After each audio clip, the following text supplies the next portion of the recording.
The events of 2007-2008 made us search our souls as a country. We began questioning, debating, and evaluating our cohesion and integration. We asked questions as to whether we are yet a nation after independence or whether we are a cohesive society.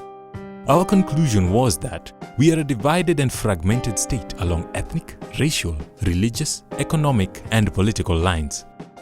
This made us create instruments such as the new Constitution and institutions such as the National Cohesion and Integration Commission, NCIC, to help us become cohesive. The object and purpose for which the Commission is established is to facilitate and promote equality of opportunity, good relations, harmony and peaceful coexistence between persons of different ethnic and racial communities in Kenya, and to advise the government on all aspects thereof.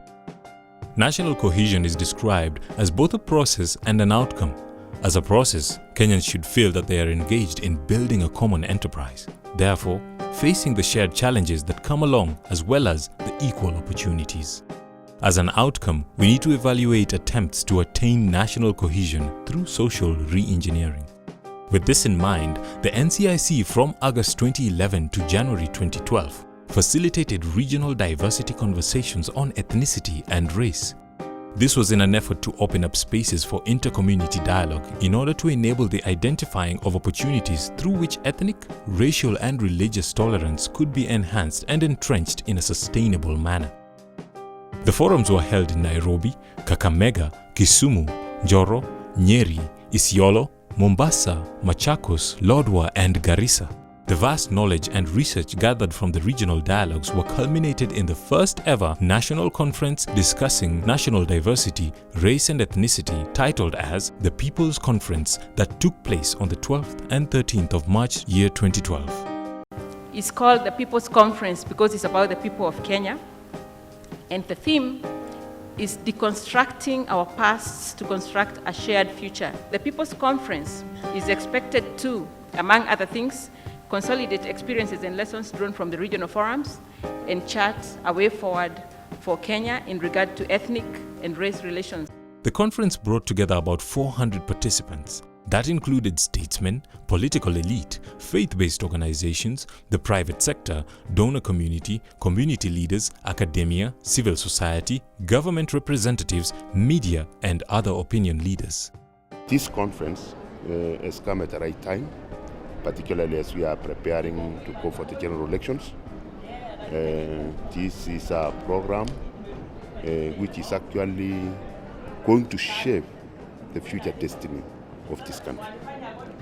Those who have been in leadership for quite some time, they have been addressing things that are not of great priority and leaving the priority areas untouched.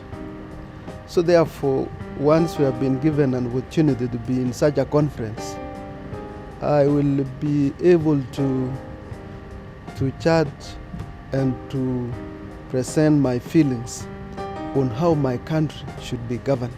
The People's Conference provided an opportunity for various participants to harmonize their strategies and approaches from a collective visioning perspective. The problem is not primarily ethnicity or race. If we were citizens in a society where the gap between rich and poor was not so gross and ever widening, would we care a jot if our neighbor, or for that matter even the president of the country, was a Kikuyu, Kalenjin or Luo, or even South Asian? I know for sure that I would no longer be told, as I sometimes am, Wewe Muhindi, Rudi Kwenu. We have a society based on class, not on merit or access to opportunity. With millions of slum dwellers, a ridiculously low minimum wage, frustrated and unemployed youth, we are sitting on a time bomb that will erupt sooner or later, unless we address the poverty and social injustices in our country. Seeking to understand what Kenyans need in order to become more cohesive despite our diverse backgrounds was a set goal for the People's Conference, which provided a common understanding on the shortcomings towards the realization of peaceful coexistence in Kenya. What have been the gains, if any, and the deficits in the realization of peaceful coexistence within Kenya? the issues of ethnicity and tribalism, the issues of distribution of resources, the issues of boundaries, the issues of the county headquarters, the issues of fear of recurrence of ethnic clashes, the issues of place names where names seem to take a particular ethnic angle, the issue of the quote-quote foreigners coming into our land, and there was also the issue of exclusiveness in the terms of people felt that they were actually excluded from the major jobs allocation. The issue of youth and the unemployment came out very clearly, just like the issue of the allocation of what they refer to as the national cake. The Commission, having facilitated the regional conversation on ethnicity and race, brought to the forefront both real and perceived grievances communities in different regions have against the state and other communities. The other issue that emerged was lack of identity cards. You very well know that the people of this region are pastoralists. They shift with their animals during dry spell in search of pasture and water, and when there is time for issuance of ID cards, the department that is concerned with that and the personnel, I think, have less funds, and they are not able to traverse most of the areas that these pastorals live and able to issue them with ID cards.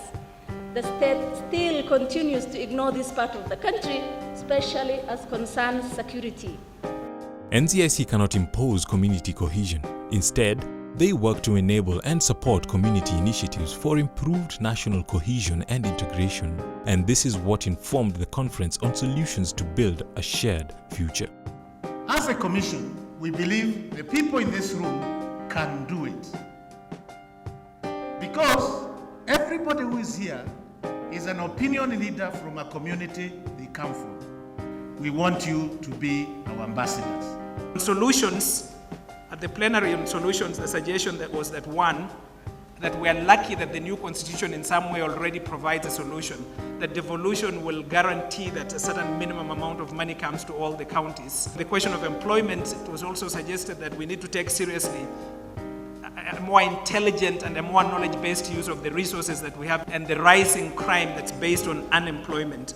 One of the solutions suggested is that we should disarm organized militia, that both counties and the private sector should strive to create employment for the youth. We should modernize agriculture so that we can use small pieces of land to do a lot, and that we should actually work on ethnic contracts similar to the one that was done in the 19th century between the Teso and Bukusu. Use of positive values that Kenyan communities possess was encouraged as a way of supporting each other in building our nation. Highlight the strengths and not stereotypes of others.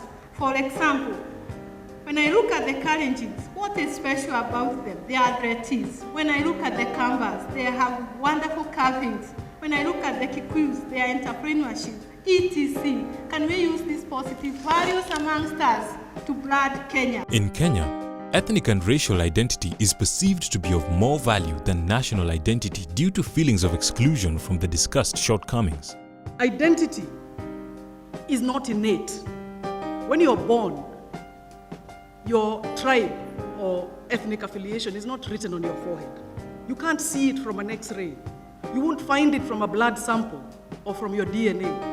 Identity is something that is learned. I really want us to take away from this conference the notion that because identity is something that is learned, it can be unlearned, it can be relearned, it can be learned differently. Our citizenship must be universal, where every individual enjoys the civic rights granted by the Constitution, even as he or she retains his or her other identities, including the ethnic one. There is absolutely nothing wrong with celebrating your rich ethnic heritage. There is nothing wrong with my sisters there, beautifully adorned in Maasai and I think Samburu regalia. There is nothing wrong with my brother there, proudly wearing an Akurino turban. There is nothing wrong with my sister there wearing a hijab. The Constitution, therefore, positively encourages celebration of heritage, celebration of culture. One of the things which we have also to talk about in terms of ethnicity is that there are several bases of making identities in terms of ethnicity, and it's culture, language, and even geography. Kenyans are free to own property everywhere and can move anywhere. Now, practically and theoretically, you know, that is correct. But I can tell you, it is not going to really be possible unless you involve the local communities. So this cohesion must be a participatory process. As you want people to live together, you have to go through some process in which we have to adapt to each other, appreciate each other's culture, and so on. We must ensure that those who attempt to trample on the rights of citizens do not find comfort in public office.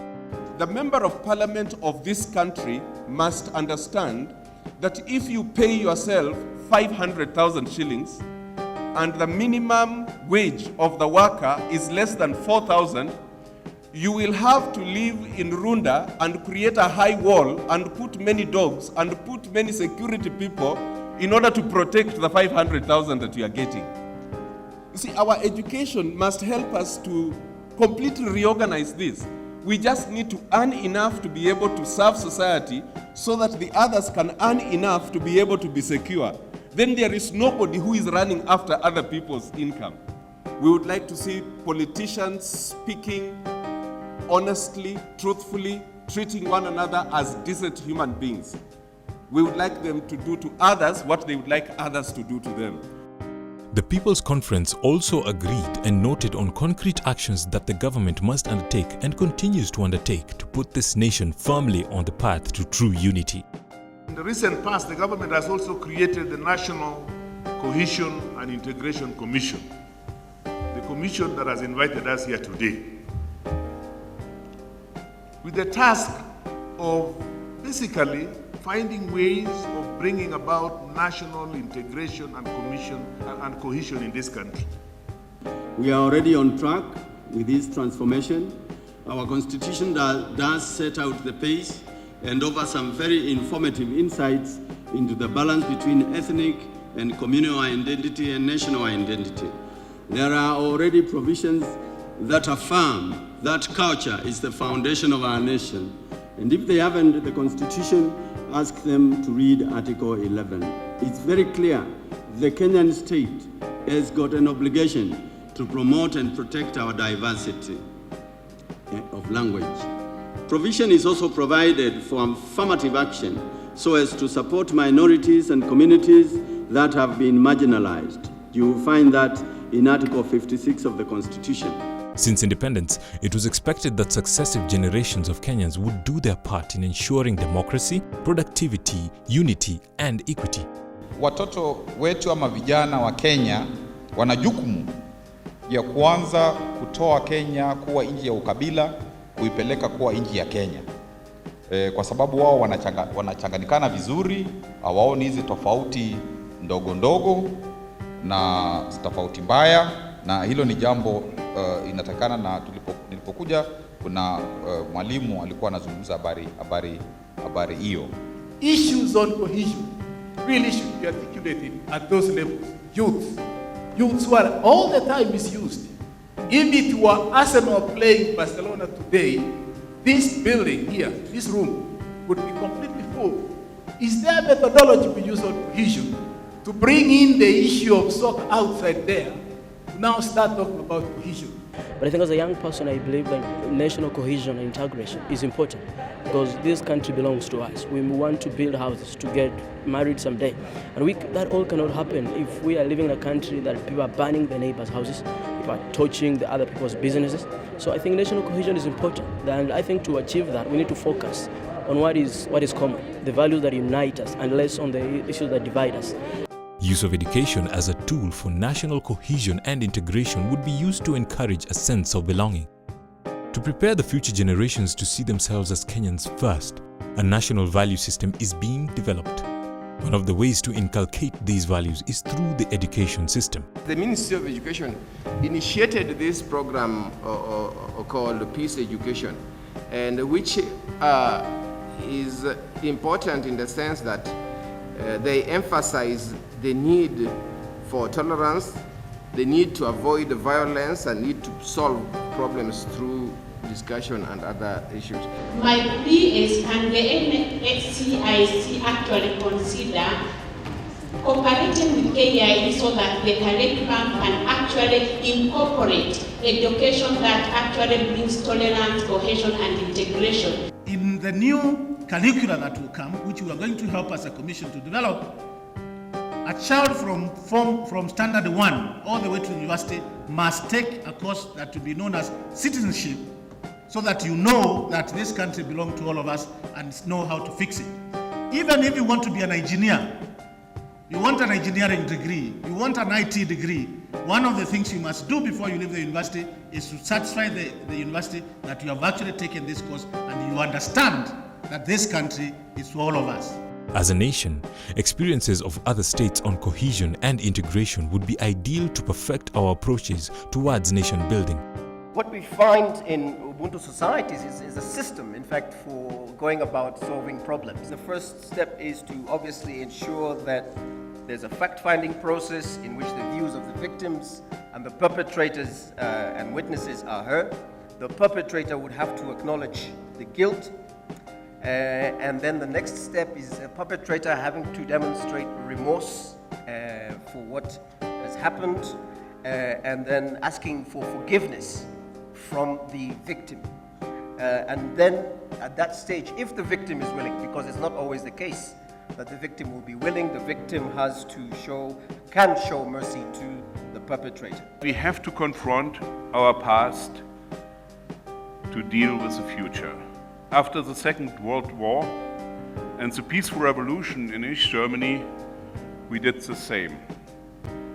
This is necessary to reconstruct a society after conflict. It is, of course, very painful. I believe the work of your commission and the Truth Commission is really essential. In Germany, we established an institution that dealt with human rights violations in the former GDR. The truth about the past has helped to create a shared future for East Germans and West Germans. The Truth Commissions have a unique niche in that they are charged with inquiring into the past. It is important to have some reckoning with the past in order to learn from past mistakes so that you do not repeat them in the future. And therefore, when the Truth Commission sets out to look at the truth, it is not looking at truth for truth's own sake, but looking at truth with a view of promoting national healing and reconciliation. And what we will have to do as a country is learn to accommodate our different truths, if indeed we are sincere about nationhood and nation building. Other stakeholders towards the realization of a cohesive state, like the UNDP and the Embassy of Sweden, offered their continuous commitment towards diversity as a tool for nation building. We commend Dr. Mzalendo Kibunjia, Chairman of the National Cohesion and Integration Commission, and his team for conceiving the national consultations on this important and urgent issue. This conference offers an important platform for creating a better inter-community fabric.